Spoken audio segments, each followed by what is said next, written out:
C'est deux équipes.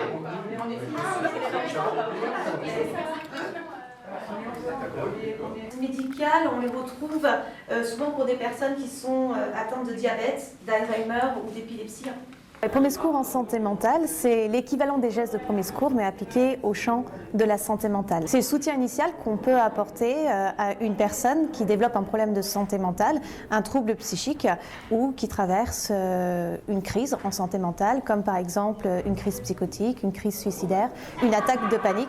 Que fait-on? Comment réagit-on dans ces situations? En santé mentale, je vous le rappelle, ne nous permettent pas de distinguer si une personne est en train de faire une attaque de panique.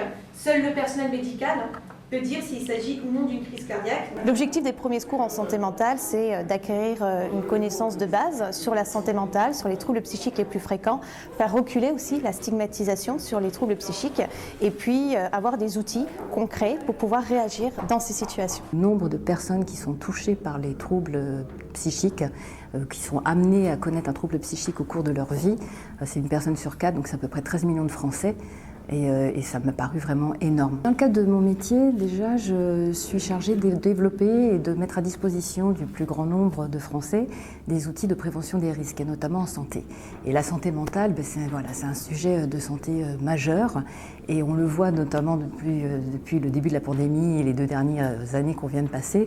C'est quelque chose qui est extrêmement préoccupant et sur lequel on doit tous essayer d'apporter quelque chose, pour essayer de prévenir ce risque et de le réduire au mieux. Et de faire en sorte de lui laisser le choix des stratégies. Les premiers secours en santé mentale s'articulent autour d'un plan d'action qui est le plan d'action ARE, donc 5 lettres pour A, approcher la personne, c'est-à-dire déterminer le bon lieu, le bon moment pour pouvoir avoir une discussion avec elle. E pour écouter activement et sans jugement, cette capacité à poser des questions ouvertes, à accueillir des ressentis, à reformuler en mettant de côté ses a priori. R pour réconforter et informer. On peut réconforter une personne en lui donnant de l'espoir sur sa situation, en lui proposant une aide pratique par exemple, informer sur son problème de santé mentale de manière générale ou aller chercher l'information avec elle. E pour encourager à aller vers des professionnels en fonction de la situation, en fonction du contexte, en fonction du choix aussi de la personne. Et R pour renseigner sur les autres ressources disponibles. Ça peut être de faire la liste des personnes ressources, renseigner sur un livre, sur un guide d'auto-aide, donner un numéro d'écoute par exemple. Je suis coach en développement personnel et professionnel et j'anime des ateliers de développement personnel. En tant que coach, il n'est pas rare de rencontrer des personnes qui ont vraiment des difficultés et des souffrances psychiques et mentales. Et dans mon métier, je suis amenée à les orienter vers des professionnels de la santé. Donc c'est souvent complémentaire au coaching. Mais en tout cas, j'ai besoin d'avoir des éléments pour les orienter vers la bonne personne.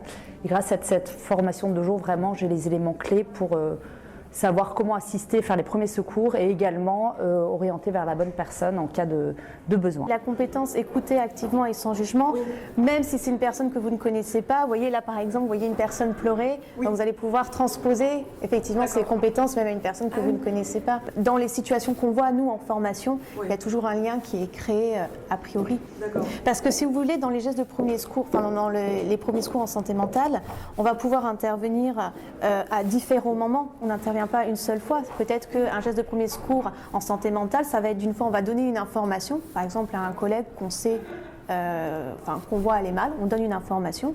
Ensuite, quelques jours après, on va peut-être, en fonction du contexte, en fonction de ce qu'il nous dit, l'encourager à aller voir un professionnel.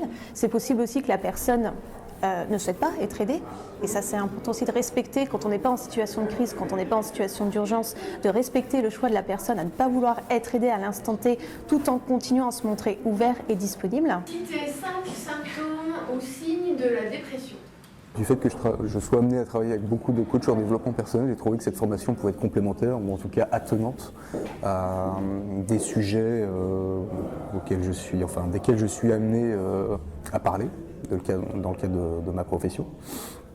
Donc j'ai estimé que ça pouvait être complémentaire, en tout cas parallèle d'une certaine façon. C'est de distiller de l'information sur les professionnels dans le champ de la santé mentale, sur les structures qui existent, sur les associations, sur les ressources utiles, sur les sites internet, sur les lignes d'écoute, pour véhiculer l'idée aussi qu'on travaille en réseau. en fait. Et ça, c'est une idée importante parce que finalement, on n'est jamais seul face à la souffrance de l'autre. J'ai la nette impression en fait, que tout ce qui tourne autour de la santé mentale en fait, finit par devenir plus ou moins au cœur des préoccupations, que ce soit dans le monde du travail ou ailleurs. Et je trouve que c'est une excellente initiative, une excellente chose.